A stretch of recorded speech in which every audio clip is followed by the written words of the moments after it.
All right, three, two, one. Welcome, welcome, welcome. This is the Public Works Podcast. My name is Joseph Blackman, and today we've got a real treat for you. His name is Michael Elliott, and he is the project manager at the City of Nanaimo in beautiful British Columbia. Michael, say what's up to everybody. Good morning to all the listeners. All right, Michael, let's get into it, man. So you're the project manager at the City of Nanaimo.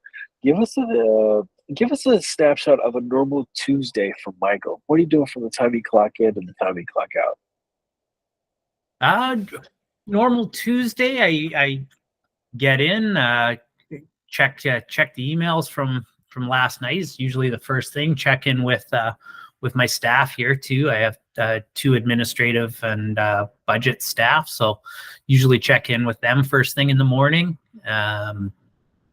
I also oversee the civil inspectors, so they're in and out, but try to check in with them once a day. And then usually I sit down and once I've done with all my housekeeping stuff for the morning, I sit down and do some project work. That could be working on some design or working on some planning and that kind of stuff, or going out and checking on a site.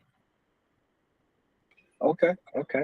All right, give us a rundown of how you got into the industry. You didn't wake up yesterday as a project manager for Nanaimo. So give us your career trajectory from high school all the way up to today. Well, I think actually, and my parents can verify, but I decided I was going to be in engineering in like grade 3 or grade 4, something like that. I really liked math, and everyone's like, "Wow, this is kind of where he should go." And so I was always on that right from an early age. I got into I really wanted to design bridges and stadiums. That was my overall goal. Then when I went to school, I discovered that I wasn't that interested in structural engineering, and I did a couple co-ops. Actually, one was originally with the City of Nanaimo in 2005, I believe. And I started to see I really liked roadworks. I really liked utilities, and there was just a lot of there's a broadness in the civil side of it that I really liked. You know, you get to do a lot of different things. Early on, I was doing a lot of field work in my career, so a lot of inspection, surveying, that kind of stuff, and I really liked that side of it. I liked being able to get out of the office and do the physical work as well. So as I moved on in the career, I got into a lot more construction management and contract administration, and that's sort of where I ended up with the city today. So it's the project management side of it. I am more on the project delivery side, less of planning and design, more getting it out to contractors and getting it to construction and that kind of stuff. And then as well as advising the inspectors on, okay, this is how to do those kind of things. So Interesting. The project delivery side. So that means you take what's been designed and ready to rock and roll and say, hey, contractor, here's what we want delivered to us. Or what's the conversation like around that? I start a little bit earlier than that. So I do a lot of budgeting and that kind of stuff for our planning division. So our planning divisions are saying we need these upgrades done here. And so then quite often we'll write an RFP or design it in-house, but quite often get design consultants to put the design together. So I start right at the design portion, but I'm not on the infrastructure planning side of it. So that's kind of where the pickup point is our infrastructure planning group is always identifying our assets. These assets need replacing, or we need a new road here to alleviate traffic and that kind of stuff. And so basically I get my marching instructions from them, and that's where we pick it up and go through the design, tender, construction phase of it. That makes sense. So let's say you're mentoring a youngster and they say, Michael, what one skill set should I pick up to be successful at what you're doing today? What would that one skill set be? Well, I got two, and I'm going to start with the first one, which is the most important one, is communication. Um, I don't think anyone gets into this business to be a writer or be a speaker, but 90% of what we do is communication. You need to Wow. constantly be um, and a big part of the communication is listening too, right? So you need to be able to listen to people, find out what question are they actually asking, um, and what do they actually need, not necessarily what they're asking for, but you really need to be able to dig deep into there and find out, okay, this is what they want at the end of it. Now take that step back. How do I present to them the next steps to move it forward, and that kind of stuff. um you know, a lot of people will say, I want a sidewalk or something like that. Well, let's find out, why do you want a sidewalk? What are you trying to accomplish from this? Is it, oh, because I want my kids to be out on the street and be able to play out there and walk in the neighborhood? Is the sidewalk the best answer for that, or there are other options, right? So um, communication is just I think it's the most important thing in our business. I think it's very important to be deliberate with your communication, so you're not wasting people's time. So, you know, don't ask a whole bunch of questions that you could find the answer to yourself. That's respecting people's time is really important, and being very deliberate with your communication in that, Well, not everyone speaks engineer. So sure. And that's what I was going to ask.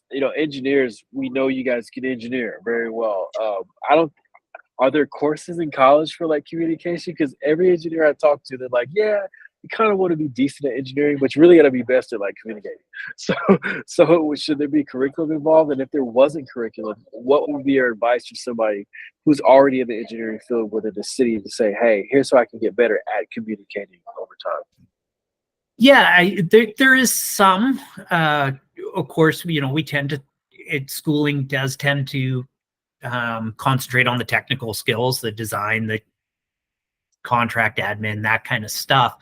Um, but there's certainly, I find out in our EGBC, which is Engineering British Columbia, they and a lot of the construction firms as well are really provide a lot of good courses on, effective communication, effective writing, effective emails. Emails, of course, are a whole machine all to themselves that can be kind of construed and taken out of context. So you really want to be you want to watch your tone in email and that kind of stuff. And so, yeah, I think industry has a lot of understanding that this is probably the most important skill, and that's where you're going to get them, is definitely through the technical colleges, through the construction associations, engineering associations, and that kind of thing. Okay. Okay. All right. It's story time. I need a story from Michael when something went wrong under your watch, what you did to fix it, and then what lessons you learned from it to apply to your future career. Uh, so this one was back in probably 2015, and I was paving 24th Avenue in Surrey. Um, 24th Avenue goes perpendicular to King George Boulevard and 152nd Street. Both of those have huge traffic levels. Like, I think King George Boulevard sometimes has up to 40,000 vehicles a day. So it's fairly intense. The first phase of 24th Avenue we did at night. So to avoid the traffic, we did it at night, and we ended up getting a lot of complaints from the public. And basically the client, the city of Surrey, said to us, no, you got to do the next phase during the day. And I kind of, oh yeah, and that makes sense. And the contractor's like, this is a really bad idea. We're really going to struggle to take care of traffic. And And I kind of brushed it off. I said, well, this is what the client wants, so this is what we're going to do. Sure enough, halfway through paving 24th Avenue the first day, I think we backed up traffic 50, 60 blocks on King George Boulevard. It was a mess. We had some traffic choppers flying overhead, and the contractor comes. He's like, listen, I need to close these two roads, and we'll just finish it. And that's not something you typically do. And I said, yes, go for it. We need to make this safe. We need to get this done. We don't want to be revisiting this a week later and making the same mess. So basically I made the call. Yep. Close 144th and close 140th, I think it is. And just, we're going to get a lot of complaints. Just get it done. And I wasn't entirely sure if I was still going to have a job the next morning. So it was an intense night. But no, talked to the city and they're like, yeah, that's a gutsy call, but it's probably the right one. We got it done. Quality of work was good. At the end of the day, we got the job done and it was done really well. So my lesson learned from that was, contractors don't necessarily always complain just because they want to complain.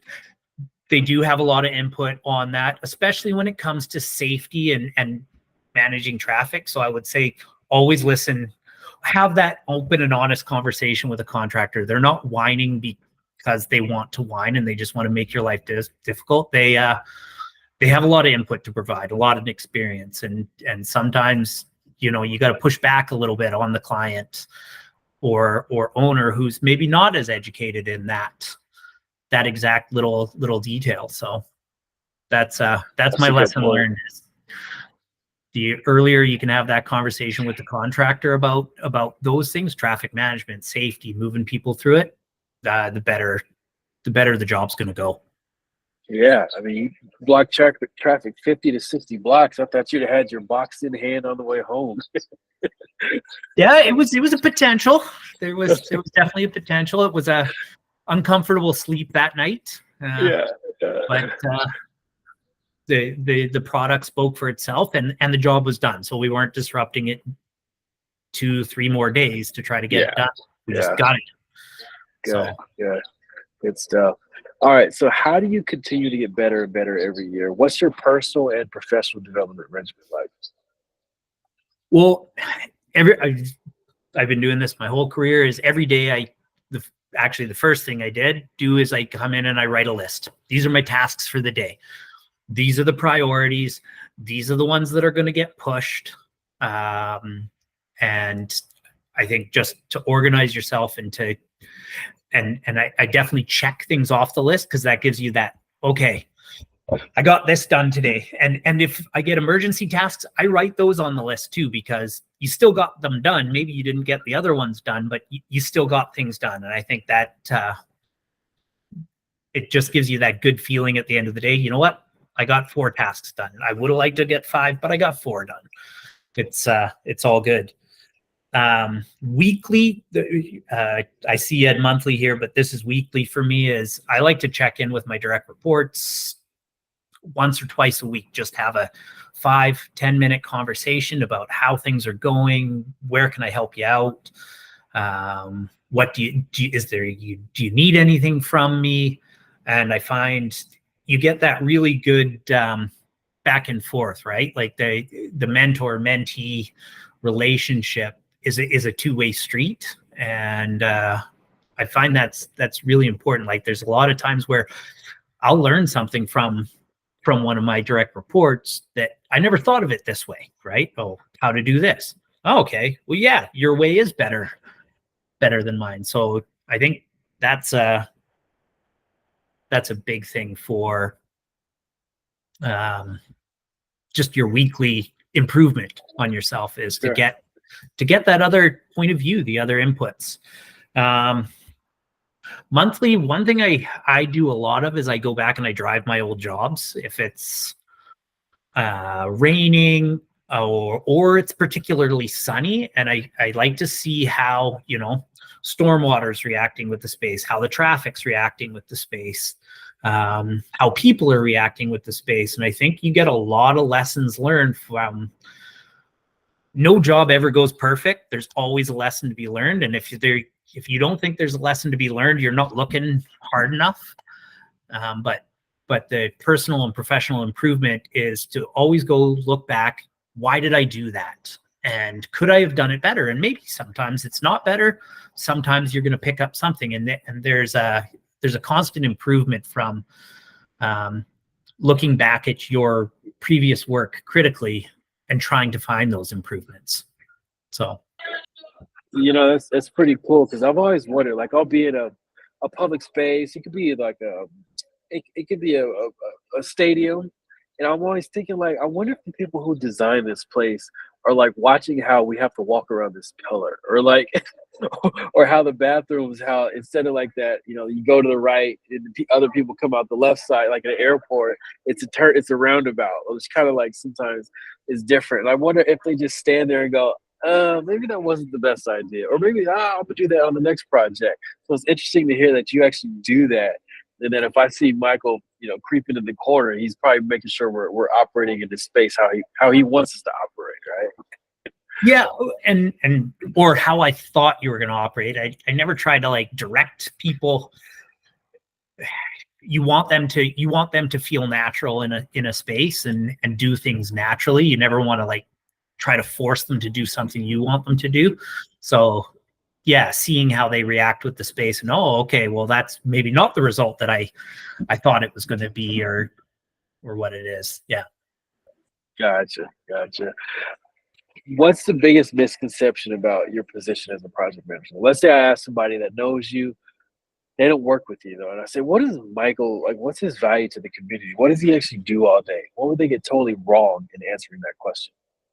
When I think for that, it's not so much as a project manager as it's a municipal employee. And there's a perception out there of municipal employees that we're, high paid white hats who just kind of do the 8 to 5 thing with little to no accountability. And I was in consulting for 13 years, so I probably had the same perception before I came to the other side of the table, and I can tell you it's 100% wrong. It's people are people, and what motivates them is always different. But I can tell you that I don't think it's that I could say to any of my colleagues that they're here for the great paycheck. I took a pay cut to come to the city. There's other perks to it. There's a job security, and there's probably a little bit of more control over your work-life balance. But at the end of the day, the reason I stay here is because I like to serve the community. I like to, take my kids down to the park that I built, and do the typical tradesman thing. I built this, right? And my kids are always telling people, that's my dad's sidewalk or sign or whatever it is. And so I think that people genuinely work for the municipality because they find a place where they're serving their community, and they're making it better for their children, they're making it better for their parents, and that kind of stuff. And I think the perception that we're all about the money is wrong. And I would say it's wrong for other people in the industry, contractors and developers. Most of the contractors and developers I know live here, and so they don't want to waste money, and they're not out to make this. No, I definitely don't see any of them getting rich doing this, but I think a lot of them everybody's kind of, they want to put their 3 square meals on the table. They want to have a good, comfortable life, but they also want to give back to the community. It's a good feeling to improve the community that you live in for your children, for the next generation. So I think that's where the misconception of people in general in our business is wrong. So. Okay. Let's say you're commissioned to put up a billboard, and this billboard is in the most trafficked area of Nanaimo. What ask of your community would you want to put on this billboard? I can't stress enough how important community involvement is in just about everything we do. Um, it's just there's just not enough resources for us to accomplish everything we want as a group at the municipality without having the community involved in it. I think they have to be constructive, and so it can be as small as just mowing your boulevard, sweeping or shoveling your sidewalk, or it could be as big as fundraising for a new playground, right? But the city, we deliver very basic services. We deliver your water, we deliver your sewage, we pick up your garbage, we make sure that the roads are clear so that you can get to work. Everything else above that requires kind of, what do you want out of your community? What kind of things do you want to see? And it's very tough to say that message in that we provide a very basic level of service. That's what your tax dollars pay for. Everything else, we can accomplish it, but people have to get involved and they have to be constructive, be willing to put in a little bit of their time and labor and love into these things. And the best projects are the ones that the community has put forward and they've want, hey, we want you to build this park. This is what we're going to do to help. We get involved, and those are by far the most successful projects. The hardest projects are the ones where it's like the community is overly critical, doesn't like it. We don't know why you're putting that road or why you're taking that right turn lane out or why you're putting a bus stop there. Well, do some research. And if you have valid complaints and constructive complaints, then you can come back to us. But if it's not, you're just wasting our time and the taxpayers' time complaining about something that you don't actually want to put any effort into. So, Okay. I always like to leave a space on the show for you to thank mentors you had along your journey. And then also, I want you to offer up a word of inspiration and motivation to your project manager counterparts around the country. so I've had, I think in the industry, construction industry and engineering industry, I've had a lot of great mentors. So I'm going to take a full out cop out and I'm just going to thank them all. And I can tell you that the opportunities that I've been provided has always been huge. You know, I've never had a lot of people say, no, you can't do that. I've had people say, maybe you should think twice about doing that, but never no.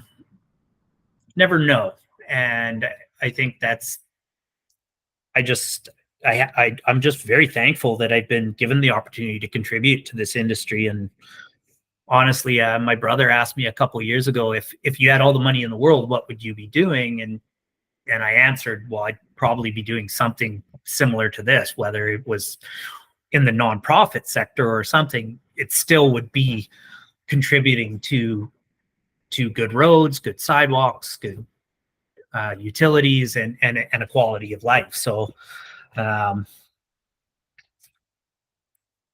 that's it. And then Okay.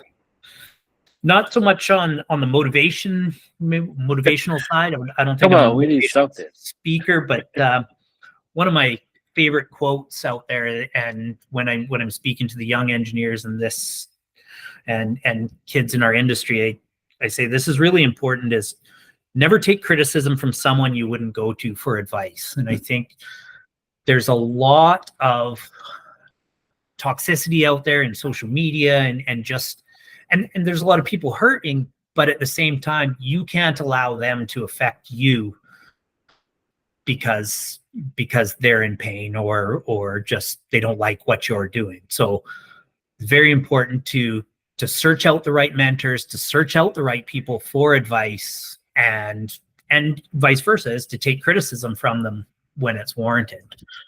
That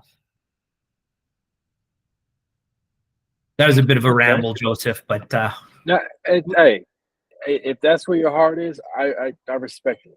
It's a Okay. quote that I need to keep reminding myself of anyway. So thank you for kicking me in the butt. All right, let's say I'm coming to Nanaimo and I text you ahead of time. Say, hey Michael, where can I go to get the best burger in town? Where are you gonna send me? So I got two spots that are really fantastic, and the first one is Joe's Burger in the Country Club Mall, just a little outlet, kind of a more of a window, but just a real classic handmade patty, cheese, the basic toppings, nothing super fancy, but just that classic, ballpark type hamburger, and it is very reasonably priced, and you get to see them cooking it and the whole nine. So it's really fantastic if you're looking for something classic. The second one would be Top Notch Burgers, which is in the Dorchester Hotel, which is kind of a ritzy burger joint, and it has 60, 70 different types of burgers. They'll have a Santa Fe and a cordon bleu burger and this and that. So if you're looking for just that elevated game, I'm looking for, a little bit of a white tablecloth burger dining experience. That would be the one to go. And I know a lot of people here, they go to the Top Notch Burger before they go see a show at the Port Theater or whatever it is. So Okay. I like it. I like you gave us a spectrum. All right, Michael. Thank you for hopping on the podcast, man. Thank you for sharing your wealth of information and knowledge. To all the listeners out there, make sure you share this with somebody who you think needs to hear it. Michael, any final words before we get out of here? Yeah, no, just get involved. If you want to see something happen in the community, absolutely get yourself involved. And where everyone on the municipal side, like, I don't think we've ever turned anyone away. We're excited to see people want to get involved. It requires you to put in some hard work, but at the same time, there's a real satisfaction at the end of the trail there, where you're contributing to the community and you're affecting the change that you want to affect. So Good stuff. Good stuff. Well, Michael, once again, thank you for hopping on the podcast. This has been the Public Works Podcast, and thank you, everybody, for tuning in.